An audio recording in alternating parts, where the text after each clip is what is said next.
Hello, welcome back. In this segment, I will briefly introduce you to the notion of list comprehension. We can leverage that concept in Z3.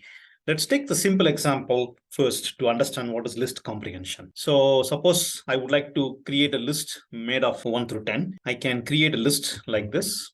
My list is going to be like x plus 1 for x in range. Now I can print the list. You get 1 through 10. Okay, what's happening here is that the for loop is saying run from 0 through 9 in this case, right? Because n is 10. So it will run from 0 through 9. For each index value, we are incrementing that x by 1, the index by 1. So we get a list now. So this is called list comprehension in Python. So far, no SAT solver, SMT solver, nothing. Just to show you the notion of list comprehension. So we're done with that part.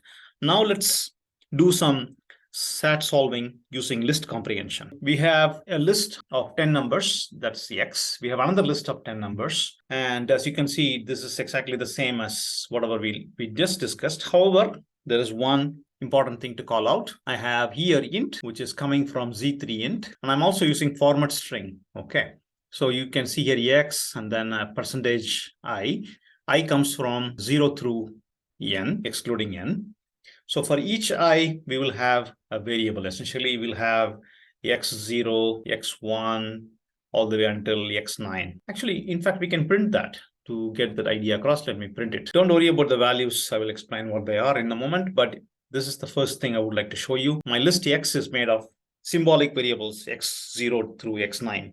Okay, not concrete, symbolic. That's because of this declaration I had here. I'm calling for I in range of n int object 10 times. Okay, we don't have to print it. Similarly, y is printed. And I would like to add a constraint that elements of x are greater than corresponding elements of y. That means x of 0 is greater than y of 0, x of 1 is greater than y of 1, and so on. I'm adding this also as part of the list comprehension. And I'm now creating a solver object, adding this constraint here, list of constraints here, and then you check whether it is possible to satisfy. If it is, you print the model, otherwise you say not sat. Okay, let's now run this thing. Yeah, we got a list. Everything is printed at once, but we can see our variables are x0, y0, x1, y1, x2, y2, and so on, x9, y9. You can take x0, which is 1. 1 is greater than 0. x1 is 1 greater than 0. x2 is 1 greater than 0. So you can see that our constraint is satisfied. So this is how you can model a list. This x is Python x, right? But it is made of Z3 variables, symbolic variables. And we can create another list of Boolean constraints.